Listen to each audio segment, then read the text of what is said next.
It was a nice day. Fresh, light, warm, a most harmless of days. Until I heard my mother's scream so loud it would have woken the devil. I found her standing in the garden in hysterics, pacing back and forth, looking in bushes and over fences. I grabbed her and tried to speak, but she just kept screaming. I gave her a slap, and it actually worked. "What's happened? What's wrong?" My mother's pale face replied, "Your sister, she's gone. I was watching her play with the flowers, and when I blinked, a man was standing behind her. I blinked again and she had vanished." The empty black hole feeling filled my stomach. It was impossible what she had just described, but the look on her face and the shaking of her hands told the truth. Was there enough time to see what he looked like? She looked like she was going to throw up. "I did, but you nor anyone would believe me." "I know you're not mad. She's gone and you saw who took her. I will believe you, please." She grabbed my hands with hers and held tightly. He was tall, so tall. He was looming over her. His hands were thin and long like twigs. He himself was thin, skeletal almost, but he wore a suit, a well-fitted black suit with a black tie. She burst into tears and buried her head into my shoulders. "It's okay, we'll find her. Did you see his face? Any strong features which would make him stand out?" I carried on, holding her, feeling the tears soak through my jumper and shirt. She began to whisper something which I couldn't make out. "I'll believe you no matter what. What did his face look like?" She pulled back and looked right into my eyes. "He had no face. No eyes, no mouth, no nose. It was blank, pure white." She began to cry again. I felt terrified. An unknown person with no face had just taken my little sister, her daughter. I brought my mother into the house and sat her down. I told her that I would call the police, that I would deal with this. 911, what's your emergency?"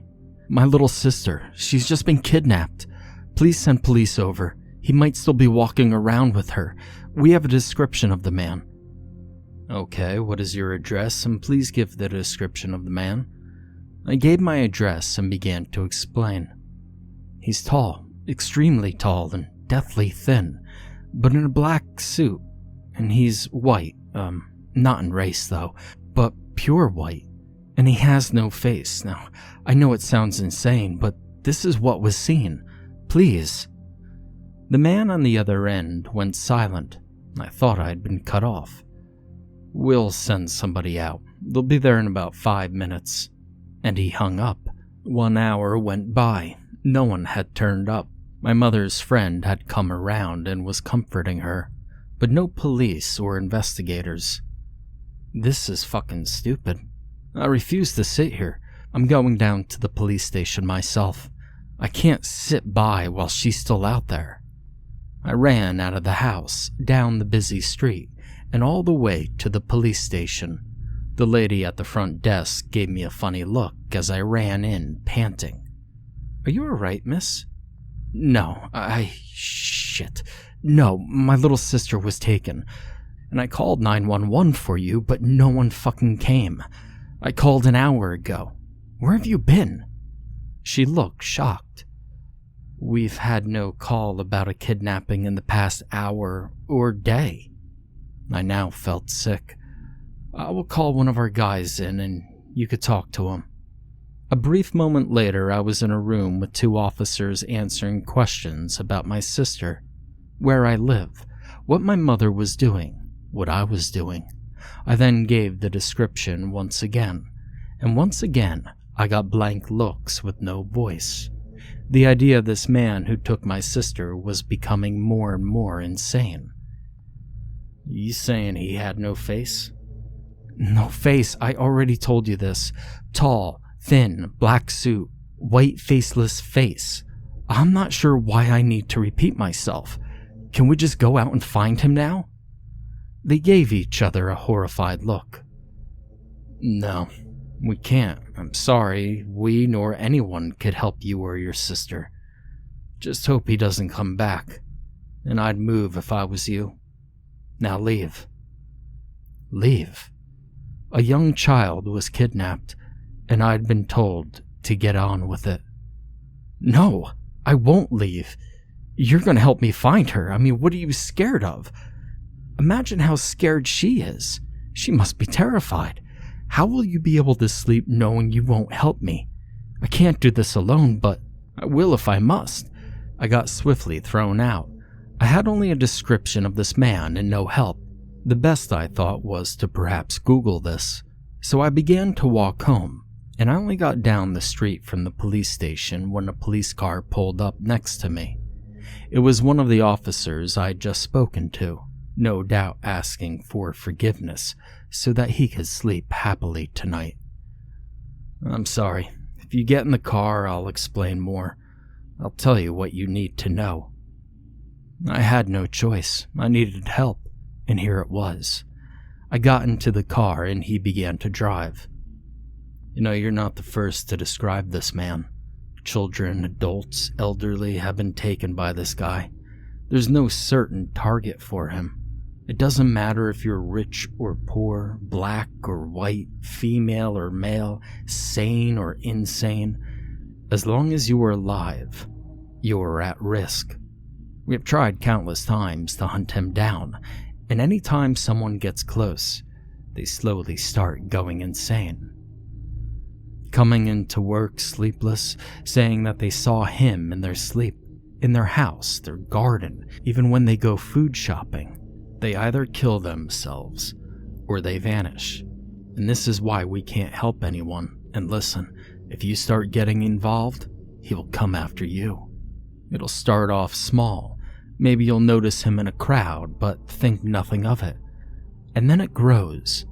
We can't keep giving our good men and women to him. We would have no police left. So, please, I'm warning you. If you try finding him and your sister, he will get to you. He will change you. And I know she's important, but your mother doesn't want 2 of her daughters gone. I was stunned and lost. If I try to find her, there's a big chance that I will go too, and leave my mother. But, well, if you guys can't find him or stop him, maybe I can, and I will. My self-preservation is not important anymore here. People are vanishing because of this man, and everyone has become selfish and keeping away. He knows that he can do it.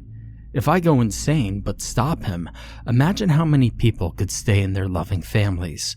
The children who can experience life. This is not about my life or my soul. I thank you for the warning, but it is just not for my sister, but everyone now. I'm afraid, but so were all the others. I will stop him. My heart was racing so fast I thought it was going to crack its way out of my chest. I gave the officer a strong look into his eyes through the rear-view mirror. He sighed loudly and stopped outside my house. It's noble what you're doing, but don't act stupid or act like a hero, because this is no time or place for a hero. Here. He pulled out from under the car's seat a gun. You might need this. God knows if a gun can actually hurt him. I froze from that quote. A gun might not hurt him. What am I dealing with? Then everything he had said, the description sunk in like a bullet. No face. A no-faced man. Sorry, it has just sunk in. Thanks. I'll see if it does hurt him, or at least scare him off. He pointed to a little switch on the gun and flicked it. I presumed this was the safety. I hid the gun in my trousers and got out of the car. You won't hear from me again. I can't get involved. Try not to go mad. And with that, he drove off. I felt empty inside, not knowing what to do now. I had no leads. I looked down at the ground and sighed, thinking of anything I could do. and the best I could think was Google. I looked it up. This was my first sighting of him. He was across the road standing behind a car which was being washed. My head throbbed as I looked at him. I looked away and rubbed my eyes till I saw the multicolored stars. When my vision came back, he was gone.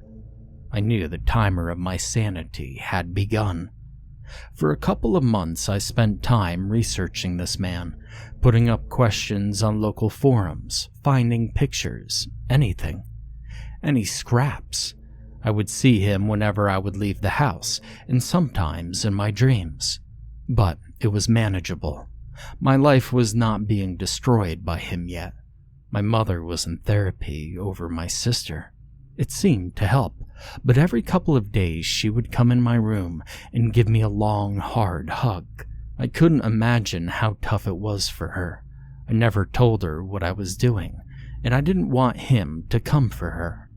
As long as he was focused on me, I could work. Many forum replies said, "Stop. You're a monster trying to get us involved. Leave the demon alone." However, I got one reply from a new user.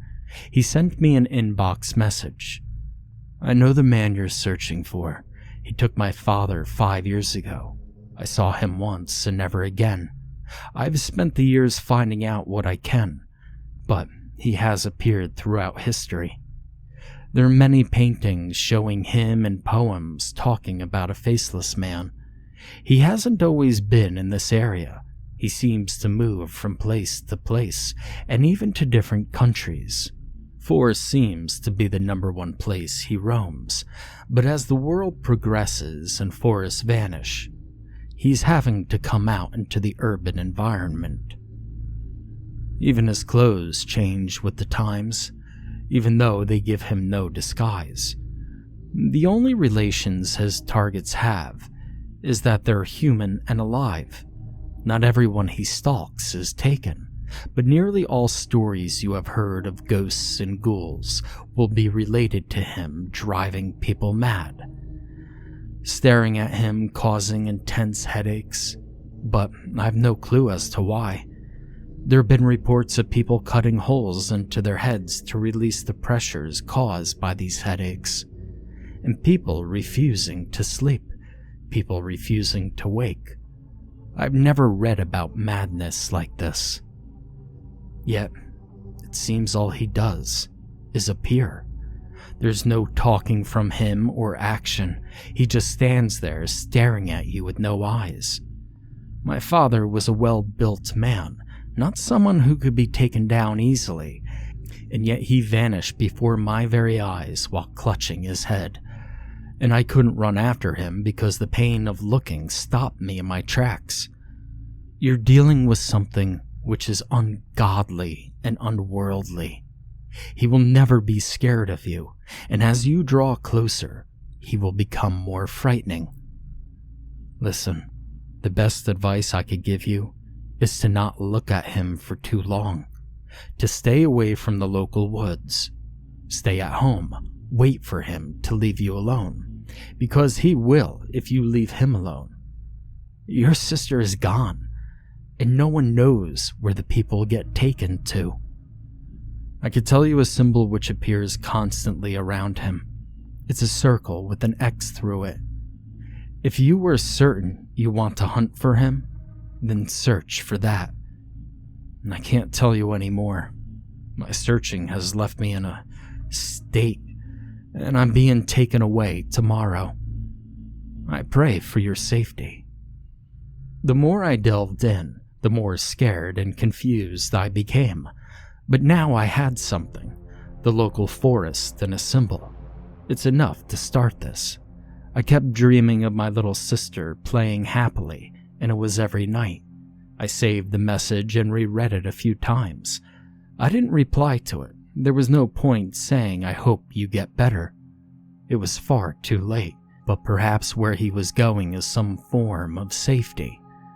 I had my start. That night, the faceless man appeared in my sleep. He was standing at the end of a long hallway, not moving. He just looked at me. I awoke to an uneasy feeling, but I was able to function, yet I knew this would not last. I waited a few days before I would investigate the woods so I could calm my head somewhat. It was a half-hour walk to the forest. I brought food, water, my phone, a map along with a pen and paper. I was good at sketching fast at what I saw, and I preferred it to a photo.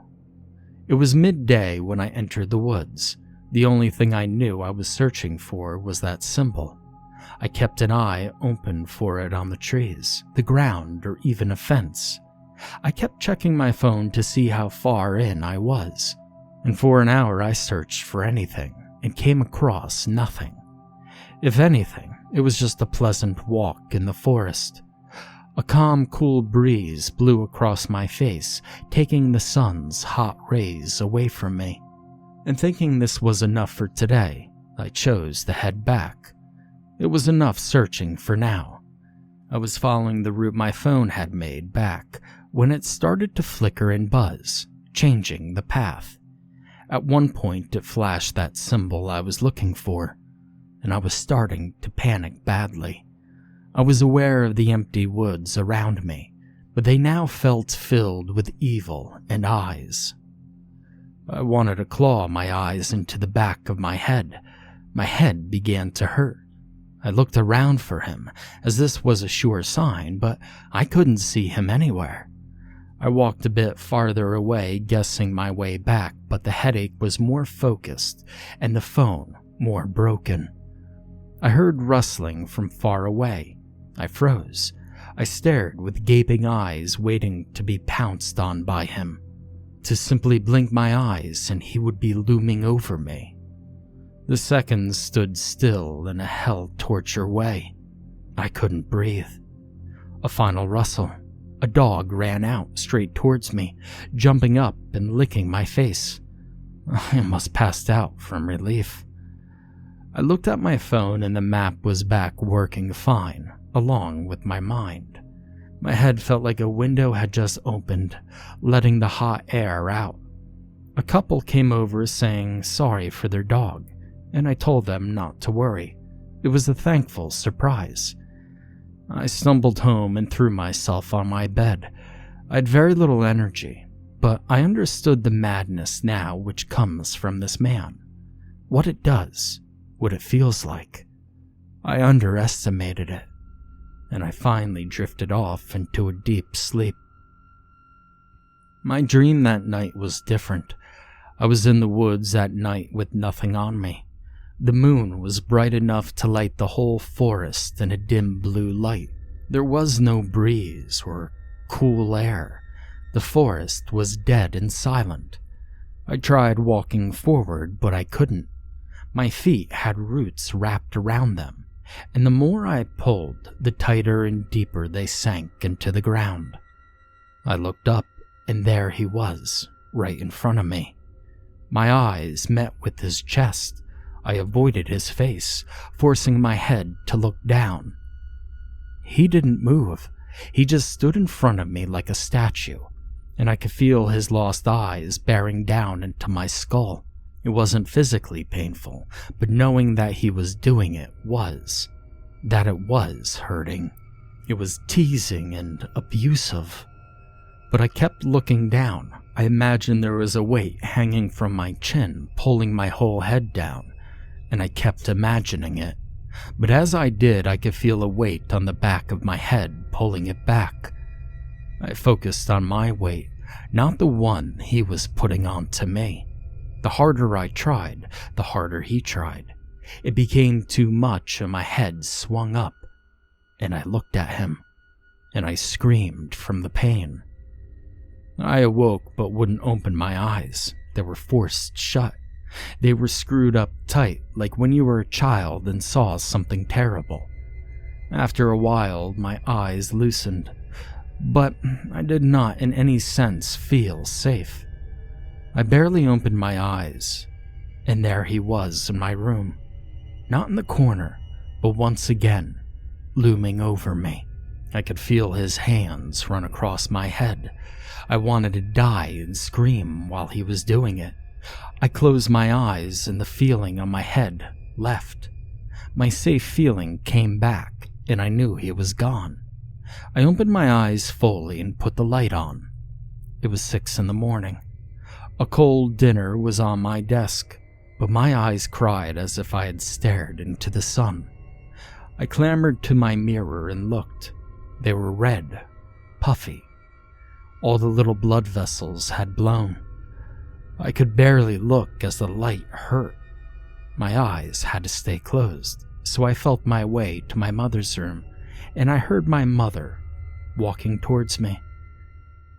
"Dear, what happened? Are you okay?" "My eyes, Mom. God, my eyes. The blood vessels, they've all burst. We need to get to the hospital." I opened my eyes slightly to look at her. She grabbed my arm and threw her warm coat over me. "What on earth did you do? Did you look into the sun? Did you look into a laser pen?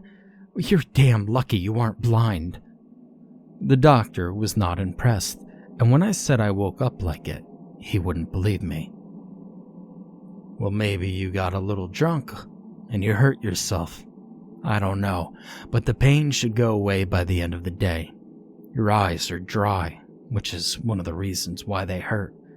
Just keep them closed and enjoy the radio." He sounded like a dick, but I did as he said. I was also prescribed some eye drops. I spent the day helpless, but not thinking about him. I was more scared about my red eyes. A couple of days later, I began recalling what happened and how I felt. The pure fear and loss of control. How he did nothing in my dream but look. Did he know that was all he needed? Was this a matter of wits? The control and power of a mind? To appear in my room and in my dreams seemed extreme compared to before, where he would be in the distance, barely visible. Perhaps I was close to something in the woods which I couldn't see. Now my gut was telling me that this was true. I was close, and he acted in an extreme way to keep me away. But why keep me away? Surely he would want to find me wherever I was, to catch me. And I realized that I had to go back. I had saved the directions on the way back last time. I reached over and grabbed my eye drops as my eyes began to sting. And I read on the box, "Please read instructions." I'd never seen "please" on a label before. Pulling out the little folded up instructions, I saw that they weren't instructions. We didn't need them. He already told me how to use them. I opened it up and flattened it out a bit. Typed out on the instructions was, "I have seen this a few times before. For all that is holy, keep away from the suited man. I don't want another cover-up. I can't take it anymore." Now this would explain why the doctor was so hard on me. I bunched it up and threw it away in the garbage can. I was already cursed and targeted by him. Stopping would not cure me, so I might as well keep going. I could see in the corner of my eye that faceless man standing at my window. I walked over but was looking away, and I drew the curtains. I felt angry at what this thing had done to me, and I certainly wasn't going to give up yet. He was going to get harsher and more torturous to me, but I would get tougher. As I reminded of myself when I felt crazy and depressed from this was all not just for my sister, it was for everyone. A week later, I was back into the forest. He had been in every dream that week, staring at me, and I was tired from it. But I still went out. I was back at the location where he began to attack last time. Nothing was happening. I was here at the same time with the same items. I must have been wrong. I wasn't close. But I wasn't going to let that dishearten me. I did find something. I came close to something and I made him freak out. So I pushed on. If I felt a headache, I knew I was closer than before. I felt more anger and determination, pushing forward and deeper into the forest. But I was also losing track of myself. I could only see finding what it was. I was hypnotized until on the tree beside me, I saw a symbol. I almost walked right past it. There, carved into the tree, was a circle with an X through it. I felt it with my hands. It seemed unreal almost. It was a rough carving, done quickly by the look of it. I carried on, guessing that I was on the right track, and I tried not to get too focused this time. I kept my mind open so that I could see any more symbols, and I eventually did. They became more frequent as well, almost on every tree until it was on every tree. I was surrounded by this symbol, carved at different heights and sizes, and just beyond it there was a small area where no tree stood. I was in the middle of this area and looked all around. I couldn't believe the sight. Hundreds of these symbols, all focused in this area. I began to look around me. There must be something here, I said to myself, barely recognizing the headache which was forming. I was rubbing my hand on the ground when I whacked it on something. I moved the debris I could out of the way, and I saw a small handle. I went to grab it when my phone began to vibrate violently, and my head screamed. I had forgotten about being careful. I looked up, and before I could register seeing him, I was flung back and knocked out against the tree. The cold wind biting my nose and hands woke me. It was dark now, and I was alarmed. My phone was dead, and I wasn't sure of the way back. All of the symbols on the trees had gone. He was screwing with me, and doing it well. I fumbled on the ground, making sure that handle was real, and upon finding it, I found a few stones and placed them around the handle, so I could find it another day. Then I ran back a guesstimated way home. I had no light, so I was trying to be careful on my way back, trying not to trip over rocks and debris. But rocks and roots were the least of my problems. My head would randomly pound. It felt like my skull was being punched. I couldn't see him, but I didn't need to. I kept going the best I could, but the urge to look behind me was growing strong. But then I stopped and gave a quick glance over my shoulder. He was right behind me. I yelled from the pain that was in my head, but I kept looking back, and I didn't know what to do. I looked back again, but as I ran, a tree got in front of him. The pain lightened a little, and I didn't want to look back again, so I kept him behind the tree for as long as I could. I would look forward, and he would be there again, but I would do the same thing as before, and try to put trees between us. A fair few times I did this till I tripped. I landed on my face, and I lost my lead in my pattern to keep him away. And when I went to get up, I was lifted up. I squeezed my eyes shut. I knew he was lifting me, and yet my eyes began to open. And they opened to an unimaginable horror. It wasn't his arm lifting me, but tentacles. 8 of them, each limb being held apart, and my eyes locked his lost eyes. I could feel the anger from him. It was in the air. I'd gotten too close. How do you get away from something which has no fear, which knows he can get away with anything? Fear was his friend, if not himself. My mind turned into a blur as I kept trying to catch ideas. He was in my head and pulling my limbs further apart, muscles pulling and tearing. I was more than desperate now. I finally pushed myself and used the only part of my body which wasn't being held, my head, and I headbutted him. It was the worst pain I had ever experienced upon impact, yet I knew it wasn't the impact which hurt, but touching him which did it. But it worked. He dropped me, and I don't think he was expecting it. I almost threw up from the pain, but knew I had just bought a little amount of time. I got up and limped through the forest. I looked back, but he was quite a ways, and I noticed he had a small smear of blood on his head from me. I'd actually done something which shocked a being which had no feelings. I felt a small sense of achievement. I got you, bastard.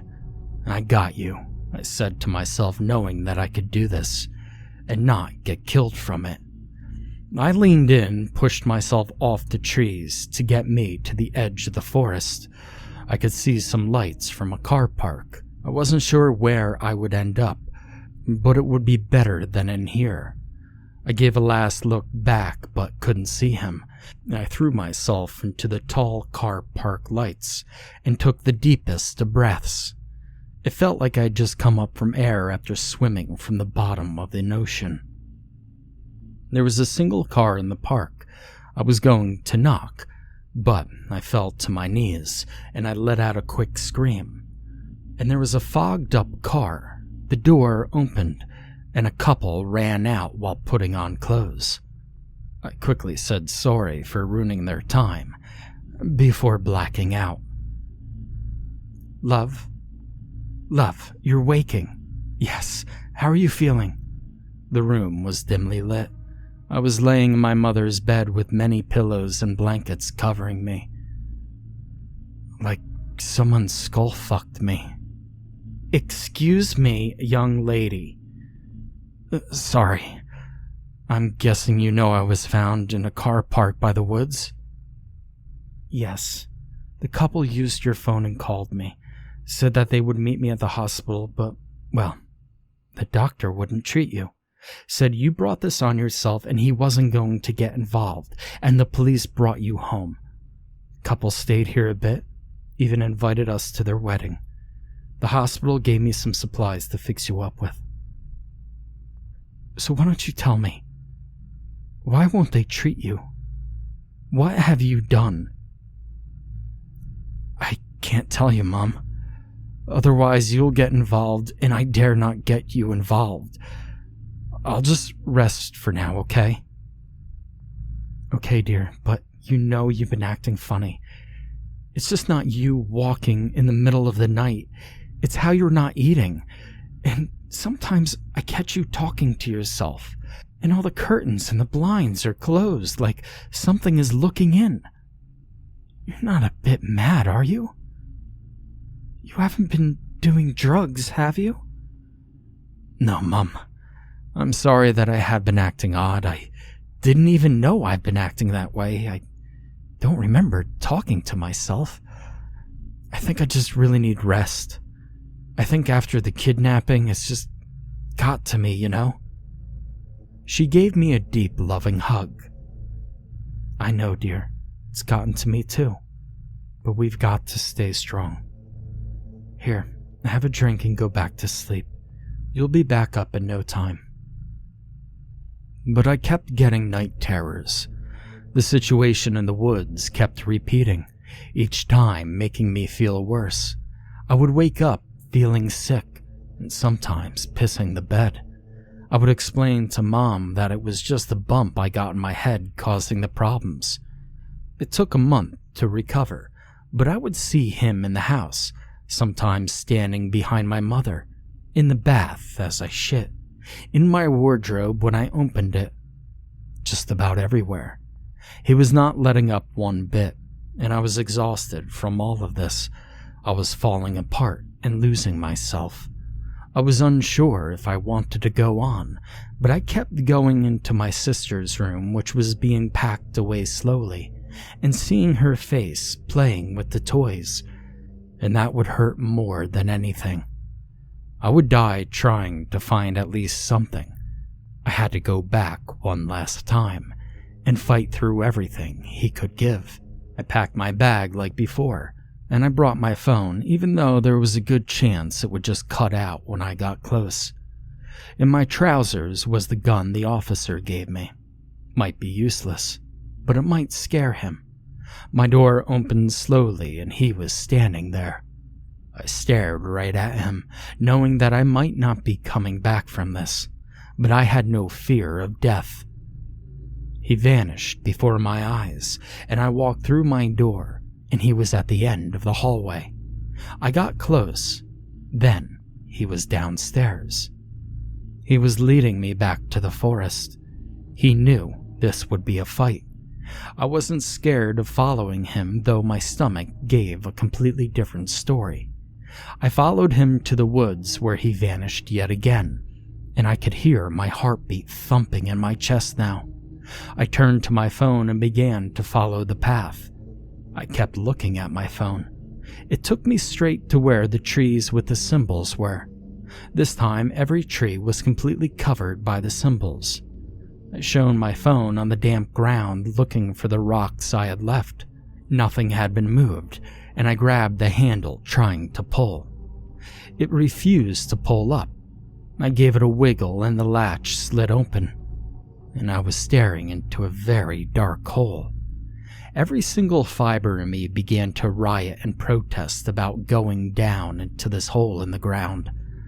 I cried a little. I was scared, and as I sobbed, I heard a little voice in the darkness. Just faintly. I stopped sobbing to make sure it wasn't an echo. I couldn't make out what the sound was.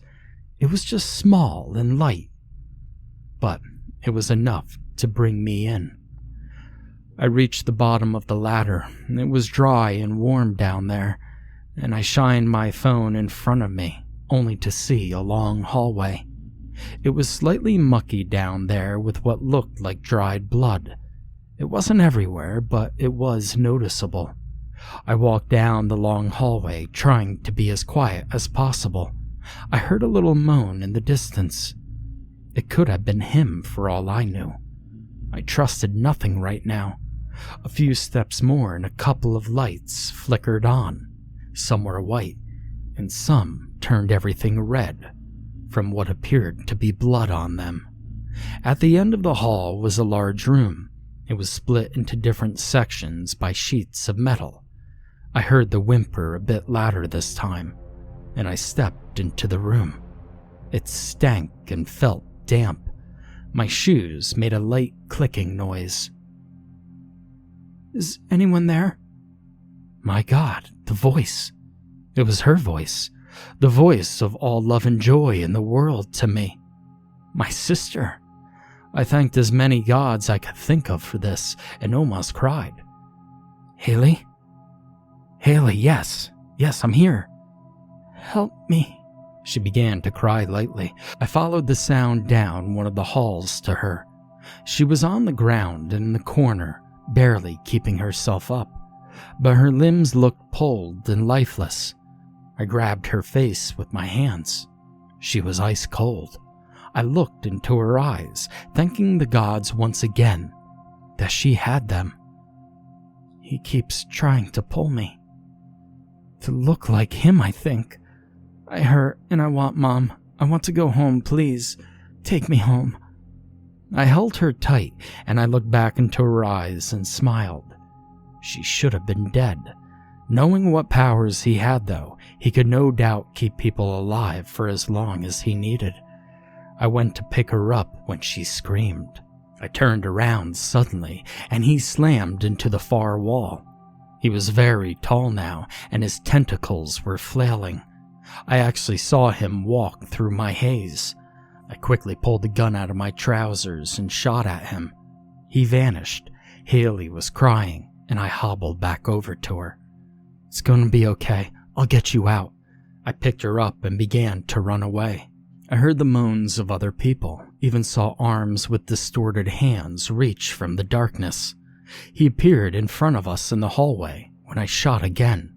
I threw Haley over my shoulders and tied the ropes from my backpack around her waist, and I began to climb the stairs. The gun won't hurt him. I've seen others try. But this might work. As I climbed, Haley pulled a sharpened bone from under her top. Well, then you hold on to it until we're at the top. Are you sure it's gonna work? No, but I have a feeling it will. It is what I've been doing when he's been gone. I'm not sure what is special about it, though. If you say it's special and your gut tells you it'll work, then I'll try to use it. I kept climbing. It was a lot longer up than it was down, and I trusted my sister's judgment with this new weapon. The person whose bone this was could have had a special illness, or maybe it was the fact that it was bone from someone he had killed. I wasn't sure of much. I was rushing too quickly to think about it. The hatch was still open, thankfully. I put Haley on the ground and made sure that she was okay. She handed me the sharpened bone, which looked like a femur, an elongated one at that. And as I grabbed it, my hair was pulled back down the hatch. I didn't hit the floor hard. The hallway looked miles longer than before, with barely any lights, and at the end was the suited man in all of his power. My head pounded and my body screamed of 1,000 tortures, and I could barely stand up. He flashed forwards, again and again, phasing through the air like it was nothing, coming closer and closer. I fell to one knee from the pain. My nerves felt like they were splitting. I thought I was dying, and again he phased forward down the impossibly long hallway. He was getting terribly close, and I focused on the weapon in my hand, ready to hurt him when he got close enough. And he shot right in front of me. Time slowed completely down. He was reaching out to grab me. I was standing up, moving the bone to strike. He saw with his lost eyes the weapon I held and began to turn away. I shoved it through his ribcage and out through the other side. I screamed at him as I did it, letting all pain fly out of me. I gave it a long, deep twist. If he had a mouth, I knew he would be using it to scream. I held it there till I pulled it out at an angle, grabbed his suit, pulled his chest towards me, and shoved it in again. He gave me one last look, and I gave him one last scream. He touched my face and became limp. I stood there holding his body on this bone. I ripped it out of him. There was no blood on the bone, and I looked down at him. He was disappearing into nothingness before my eyes. I had killed him, the impossible man. I called up to Haley, making sure that she was okay. I finally climbed up and gave her my phone, telling her to call the police, saying that we had found some kidnapped people, but to not mention the faceless man. The police took us to the hospital. I was right in the fact that all my sister's limbs were dislocated. Some of the other people down there died when they were moved, or as soon as they got to the hospital. It seemed like the faceless man's magic wasn't keeping them alive anymore. Some, however, did survive.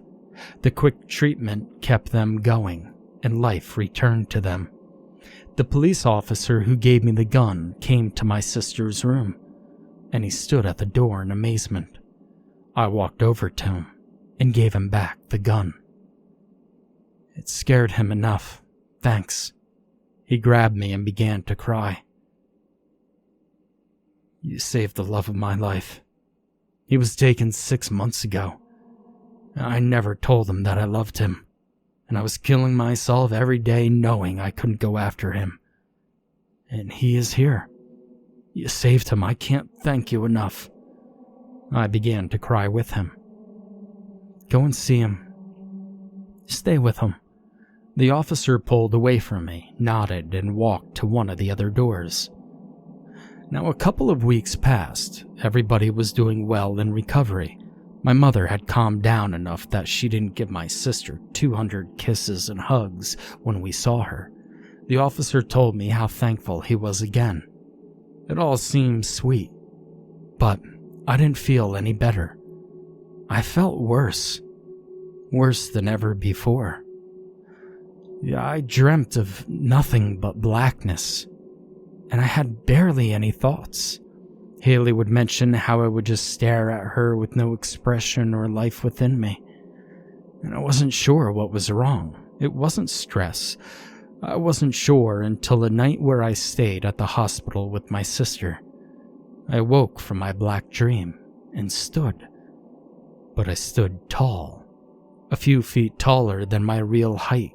I would hold my arms out to see that they were long and thin. My skin was pale and my clothes were tiny on me.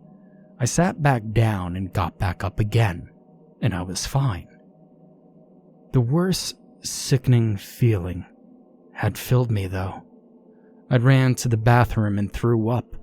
It looked like blood, but I didn't feel any pain. I washed my face and looked into the mirror. I just looked ill.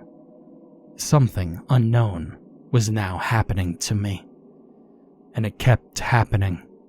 A couple more weeks passed. The situation became dire when I was sat in the hospital room with my sister, mother, and a nurse. I was looking out the window at the sunshine. My name was called, and when I turned around, they all screamed. They stood, mouths agape, and looked at me in horror. "Where did your face go?" My throat tightened up. "It's back now, but it vanished. What's happening? You look like the man who took..." "What have you done?" I ran down to the hall where the officer's boyfriend was. They were both in there. "Can I please talk to you? Now?" He came rushing out. "Well, you don't look so good. What's wrong?" "I'm turning into him." "What?" "You heard it. My face. It disappeared in front of my sister, my mom, and a nurse, and then it reappeared. Sometimes when I stand up, I stand at least 7 feet tall. You've got to help me. Throw me in jail, in confinement forever, please." He looked down at his feet, shaking his head, rubbing his eyes. Okay. I think I know what we can do. When we kept getting reports of kidnappings from the Faceless man, an organization contacted us, said if we ever captured him or something of his, we were to contact them. Something about secure, contain, and protect. SCP, they are called, and they deal in all sorts of strange fuckery like this. I'll call them. Just wait with your family. He gave me a pitied look, which I deserved. I walked back to my sister and mother, and I looked at them in shame for what was happening. My mother came over and hugged me. My sister, who now walked, hugged me too, and we held each other for an endless time. A couple of hours passed when the officer walked in with a few large men in hazmat suits and a man in a lab coat. The lab coat read SCP, to secure, contain, and protect. My ride was here. I explained everything to them, everything which happened, while he took notes. Then he just looked at me with a broken look. "It's time you came for us. For yours, but mostly everyone else's safety. Say goodbye to everyone. You don't need anything. We will arrange it all." I turned to my family. I had worked hard and pushed far to get Haley back, and I got her and more. Mother was more than happy that she was home. Haley started to sob. I gently held her hand. "Listen, Haley, I know this is going to suck, and it's not okay, but I have to go. You could be angry at me if you have to, but please don't let this stop your life from being beautiful. I told myself I would do anything to get you back, and that's what happened. Cry for a little while, but not forever. You can have everything in my room, even the things I told you not to play with. But I don't want you to go." "I don't want to either, but I have to. You saw what was wrong with me, and I don't want to hurt anyone. You'll grow up to be a wonderful woman. When you're older, maybe write about what has happened. I will always love you." I grabbed her and kissed her forehead lightly. She nodded as I kissed her, understanding what was happening. I turned to my mother. She had only small tears rolling down her cheeks, and she gave me a light hug. "You don't need to explain any of it. You need to go, and I understand. I will always remember you, who you really are. You will always be alive to me. Be safe." I replied to her saying that I loved her and walked over to the SCP men and left. It's been 1 year since it all happened. It's nice here. I have my own room for now. I got therapists to help me through this, and anything I ask for. I help out on maintaining computers and even cleaning out other SCP cages, as they won't attack me. The changes are becoming stronger though. I have been seen fully changed, standing in a hallway with no face, tall and thin. They're getting my containment ready for when I change, and don't come back. I'm enjoying myself while I still can. It's hard knowing what you're turning into. I have been told this is fascinating. It explains how the Faceless Man has lasted for so many centuries. I'm just next in the queue. But they have given me a nickname now which I think fits. Slender. They call me Slender.